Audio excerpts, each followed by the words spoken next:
नया machine use करने वाले बड़े परेशान होते। जैसे कमेंट आया था, मशीन शटल में धागा फंसा रही है। अगर आपकी मशीनों में इस तरह की कोई भी फॉल्ट आ रहा है, परेशानी की कोई बात नहीं, कमेंट सेक्शन में बताया करें।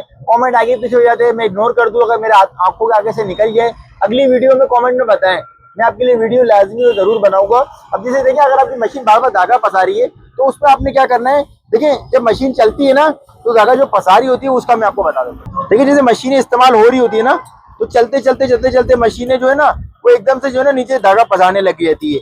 देखिए ये सिलाई में भी मसला कर रही होती है, जब धागा फंसाती है तो कपड़े में चुन्नट भी आने लग जाती है। अगर आपकी मशीन में इस तरह का प्रॉब्लम आ रहा है, धागा फंस रहा है, देखें मैं आपको धागा निकाल कर जरा दिखाता हूँ। नीडल को हमने ऊपर किया,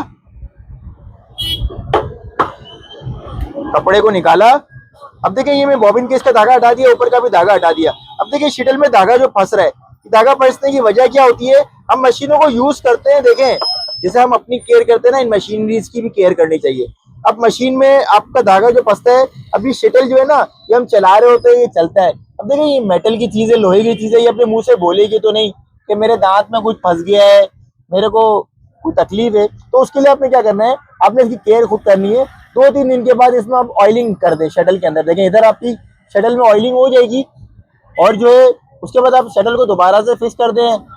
जब धागा निकाल लें ना आप एक बार, तो आप मशीन में ऑयलिंग कर दें। उसके बाद थोड़ा सा मशीन में 2-4-5 मिनट चला लें, ताकि ये पुर्जा जो, देखिए जब लोहा आपस में चलता है ना तो उसमें धार बन जाती है।